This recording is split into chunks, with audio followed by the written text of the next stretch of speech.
BA पाठ द्वितीय के विद्यार्थियों के लिए आज है केशव दास की काव्यगत प्रवृत्तियाँ। जैसा कि अपन ने कल के वीडियो में केशव दास जी के भाव पक्ष की विशेषताएं देखी थी, आज अपन देखेंगे कला पक्ष की विशेषताएं। तो कला पक्ष में अपन उनके भाषा, अलंकार और अन्य सारी जो भी रस आदि है उन पर चर्चा करेंगे। अभी भाषा पे चर्चा करते हैं। केशव दास जी की भाषा तो आपने देखी है, अपन ने व्याख्या पढ़ी, उसमें क्लिष्ट भाषा है। केशव ने अपने काव्य का माध्यम ब्रज भाषा को बनाया, परंतु ब्रज भाषा का जो ढला हुआ रूप सूर आदि अष्ट छाप के कवियों में मिलता है, वह केशव की कविता में नहीं है। सूरदास जी की कोमलकांत जो पदावली आप आगे पढ़ेंगे तो आपने फर्स्ट ईयर में ही पढ़ी है बल्कि, तो उसमें आपने देखा होगा कितनी मधुर भाषा है, ब्रज भाषा का सौंदर्य है। लेकिन केशव दास जी की भाषा थोड़ी क्लिष्ट है। केशव संस्कृत के प्रकांड पंडित थे, अतः उनकी भाषा संस्कृत से अधिक प्रभावित है। उन्होंने संस्कृत के तत्सम शब्दों को ही नहीं, संस्कृत की विभक्तियों को भी अपनाया है। कहीं कहीं तो उनके छंदों की भाषा संस्कृत ही जान पड़ती है। मतलब अगर अपन पढ़ें तो लगता है कि अपन संस्कृत पढ़ रहे हैं या ब्रज भाषा पढ़ रहे हैं। एक उदाहरण देती हूँ आपको। रामचंद्र पद पद्मम वृंदारक वृंदाभिवंदनीयम केशवमति भूतनयालोचनम चंचरीकायते। अब इसको देख के लगता ही नहीं कि ये ब्रज भाषा है। और इसके अलावा केशवदास की भाषा में बहुत सारी अन्य बोलियों के भाषाओं के शब्द भी मिलते हैं। जैसे बुंदेलखंडी के शब्द बहुत मिलते हैं। बुंदेलखंडी का काफ़ी मिश्रण इनकी कविता में है। जैसे खारक छोहारा, खारक को छोहारा, थोरिला खूंटी, दुगई दालान, गोरमदाइन इंद्रधनुष को गाए आदि। ये बुंदेलखंडी के शब्द हैं। ये गोरमदाइन, थोरिल, दुगई है ना, तो बुंदेलखंडी के शब्दों का बराबर प्रयोग इन्होंने किया है। और अवधी भाषा के शब्दों का प्रयोग भी मिलता है। जैसे अपन ने तुलसी में हम पढ़ते हैं, तुलसी में आपने पढ़ा है फर्स्ट ईयर में, तो उसमें जैसे शब्द होते थे अवधी के, इहाँ उहाँ, दिखाऊ, रिझाऊ इत्यादि, ये शब्द भी केशवदास जी ने प्रयोग में लाए हैं। वो केशव ने कहीं कहीं शब्दों को गढ़ लिया है, यानी खुद ही बना लिया है बहुत सारे शब्द उनके। जैसे हर लेखक या कवि जो होता है वो कुछ नए शब्दों को बनाता है। तो जैसे इन्होंने चाप शब्द से चापकीय बनाया। अप्रचलित शब्दों के प्रयोग में भी उन्होंने पूरी तरह स्वच्छंदता से काम लिया है। जैसे आलोक, कलंक, लांच, रिश्वत को, नारी को समूह, यानी अपने आप ही इन्होंने जो शब्द का अर्थ ही नहीं है, जैसे आलोक को कलंक कहना, ये नए शब्द हैं। आपको उदाहरण भी बताऊंगी। जल के अर्थ में विष शब्द का प्रयोग केशव की भाषा में ही मिल सकता है। जैसे आप देखिए, आपके सिलेबस में भी है, विषमय यह गोदावरी अमृतन को फल देती, केशव जीवन हार को दुख अशेष हर लेती। तो ये देखिए, विषमय गोदावरी जलमय है, तो विष में इसका जल की जगह विष का प्रयोग।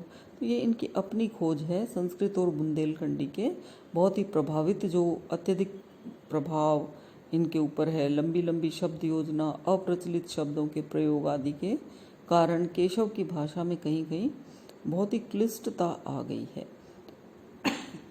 केशव की भाषा का सामान्य रूप अपेक्षाकृत सुगम है, उसको अपन आसानी से पढ़ सकते हैं सामान्यतः। उसमें कहावतें और मुहावरों का भी जगह जगह पर प्रयोग हुआ है। जैसे लाज मारना, ये एक कहावत है ना, लाज मरना। तो लाज मरना को इन्होंने देखिए कैसा प्रयोग किया है अपनी कविता में। काही केशव आपनी जांग उघारी के, आप ही लाजन की मरिए। तो ये शब्द जो है मुहावरे का प्रयोग भी इन्होंने किया है। तो मोटा मोटी आपके हिसाब से भाषा के बारे में आप इतना याद कर लेंगे तो काफ़ी है। अब रस पर बात करते हैं। एक छोटी सी टिप्पणी दे देती हूँ। केशव दास जी ने अनेक स्थानों पर अनेक रसों, विविध रसों की उत्कृष्ट व्यंजना की है। पर मुख्य रूप से श्रृंगार और वीर रस के कवि कहे जा सकते हैं। यानी वीर रस की व्यंजना और श्रृंगार रस इन्होंने अपने साहित्य में प्रयुक्त किए हैं। श्रृंगार के दोनों पक्षों को अपनाया है, संयोग और वियोग दोनों आप इनकी कविता में देख सकते हैं। वीरोचित उत्साह के लिए मार्मिक वर्णन में तो उनके बराबर कोई नहीं है, वो अपना सानी नहीं रखते हैं।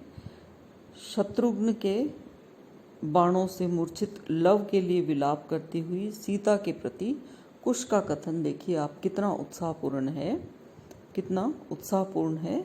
रिपुहि मारि संहारी दल, यम ते लेहु छुड़ाए, लव ही मिले हो देखी हो माता तेरे पाए। तो यहाँ पर आप देखिए भाषा में इनकी जो रस है, वीर रस, वो किस प्रकार से उत्साह इसमें दिखाई देता है। अब अपन एक सरसरी नज़र अलंकारों पे डाल लेते हैं, क्योंकि अपन भाव पक्ष और कला पक्ष पे बात कर रहे हैं तो इनके विस्तृत रूप में नहीं जाएंगे, संक्षेप में सारी चीज़ें बताते हुए चल रही हूँ आपको। अलंकार, केशव को जो है अलंकारों से बहुत मोह था, जैसा कि आपको मैंने बताया ही था कि अलंकारों के बोझ से इनकी कविता दबी हुई सी कहीं दिखाई दे रही है, जैसे सांस नहीं आ रहा है और दब गई है। तो सौंदर्य में थोड़ी बाधा, रस में थोड़ी बाधा पड़ती है। जैसे एक अलंकारों के बारे में वो कहते हैं, जदपि सुजाति सुलक्षणी सुबरन सरस सुवृत्त, भूषण बिनु न बिराज ही कविता बनिता मित्त। यानी खुद ही वो स्वीकारते हैं कि चाहे कितनी सुंदर स्त्री हो, पर गहने नहीं पहनेगी तो वो बहुत सुंदर नहीं लगेगी। तो इसी तरह कविता भी किसी कामिनी की तरह अगर अलंकारों से नहीं सजाई गई तो वो सुंदर नहीं लगेगी।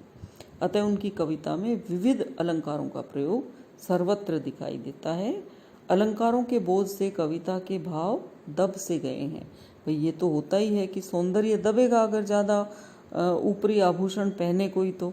इसी प्रकार कविता में भी अत्यधिक अलंकार होंगे तो कविता का सौंदर्य नष्ट होगा और पाठक को केवल क्या हाथ लगेगा, चमत्कार। जहाँ अलंकार योजना के प्रति केशव को कठोर आग्रह नहीं है, वहाँ उनकी कविता अत्यंत हृदयग्राही और सरस हो गई है। उपमा अलंकार का एक उदाहरण आपको बताती हूँ। दशरथ मरण के उपरांत भरत जब महल में प्रवेश करते हैं तो वे माताओं को वृक्ष विहीन लताओं के समान पाते हैं। मंदिर मातु विलोक अकेली, जो बिनु वृक्ष विराजत बेली। ये थोड़ा सुंदर जान पड़ा है इनका।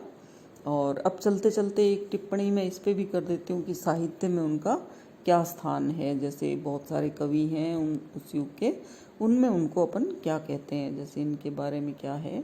केशवदास जी हिंदी साहित्य के प्रथम आचार्य हैं।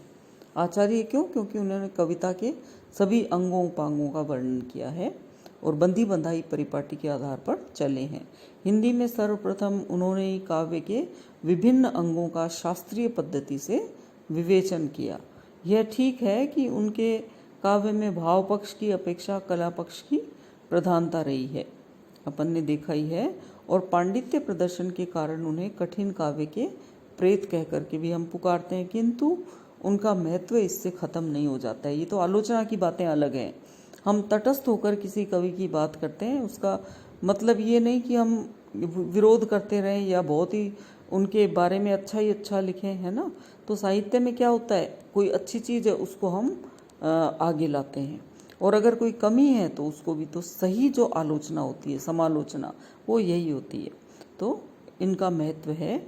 आचार्य रामचंद्र शुक्ल के शब्दों में केशव की रचना में सूर, तुलसीदास आदि की सी सरसता और तन्मयता चाहे न हो, पर काव्यांगों का विस्तृत परिचय कराकर उन्होंने आगे के लिए मार्ग खोला। केशवदास जी वस्तुतः एक श्रेष्ठ कवि थे। सूर और तुलसी के पश्चात हिंदी काव्य जगत में उन्हीं की गणना की जाती है। तो आप ये देखिए एक उदाहरण, वैसे तो ये व्यंग्य सा लगता है, फिर भी सूर सूर तुलसी ससी उड़गुन केशवदास, अब के कवि खद्योत्सम जह तय करत प्रकाश। तो इस प्रकार बच्चों आज अपना केशवदास जी का जो काव्य परिचय है वो समाप्त होता है। आप पढ़ते रहिए। धन्यवाद।